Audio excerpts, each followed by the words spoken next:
सभी को सादर प्रणाम। अक्सर जब भी हम वेदों, पुराणों और उपनिषदों की बात करते हैं, हम दो कदम पहले ही पीछे चले जाते हैं, इस भ्रांति में कि ये तो वही ज्ञान या नॉलेज देगा जो एंशियंट टाइम से घिसा पिटा है। अक्सर हमें इस भागती दौड़ती जिंदगी में समझ आता है कि इतने बोरिंग लेक्चर्स की हमारी मॉडर्न लाइफ में क्या ज़रूरत है।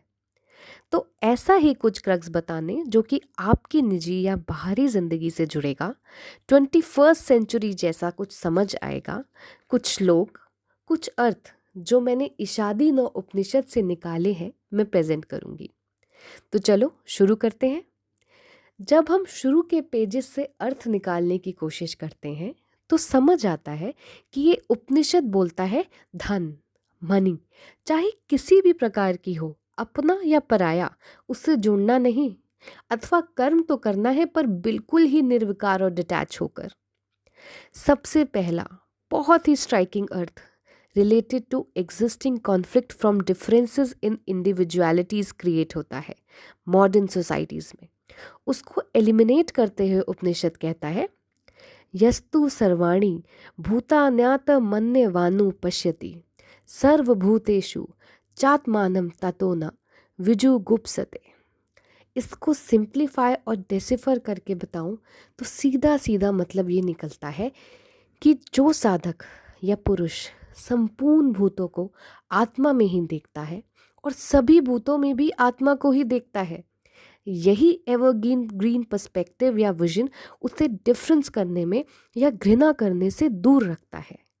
तो भूतों का मतलब हमेशा लिटरली घोष नहीं होता, बट मेरे हिसाब से वो नेगेटिविटी है जो हम अपने अंदर और बाहर लोगों के अंदर देखते हैं।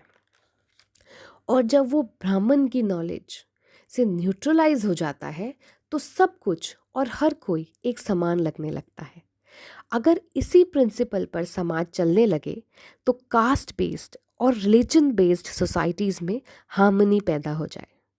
शायद ये सिस्टम्स गलत नहीं है, इंटरनल वैल्यूज़ गलत प्रमोट हो रही हैं। कि हम आजकल कितने लैंग्वेज बेस्ड नैरो डिस्क्रिमिनेशंस देख रहे हैं इतने सारे स्टेट्स में। ये आ कहाँ से रहा है? हमारी संस्कृति और धरोहर ने तो कभी ऐसा लेसन नहीं सिखाया।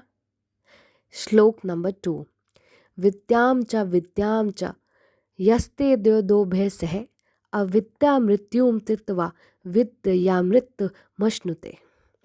मतलब अगर विद्या जो कि आउटर मटेरियलिस्टिक कर्म के बारे में थियोरेटिकल फ्रेमवर्क है कि इस जीवन में मनुष्य को क्या क्या जानना चाहिए in order to live a balanced and happy life, और अविद्या जो कि प्योरली आपको डिविनिटी और ब्राह्मण और आपके अपने से कनेक्ट करने को सिखाती है।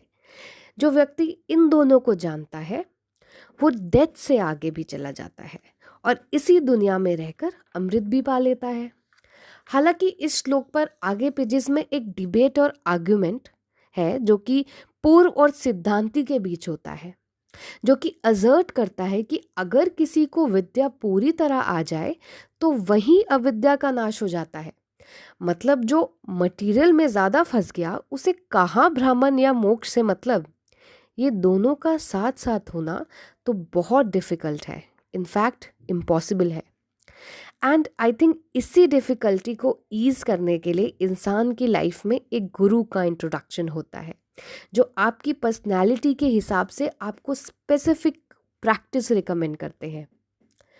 From a teachers perspective, NEP 2020 में ये लिख देना कि शुड फोकस ऑन इंडियंस वैदिक and Upanishadic values and languages does not fulfil the responsibility of doing it so.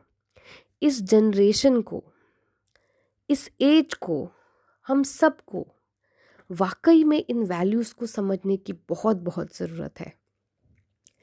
इसी के साथ I'll end this video from a famous श्लोक of the Upanishads. ओम पूर्णमदः पूर्णमिदं पूर्णात् पूर्णमुच्यते पूर्णस्य पूर्णमादाय पूर्णमेवावशिष्यते। ओम शांति शांति शांति।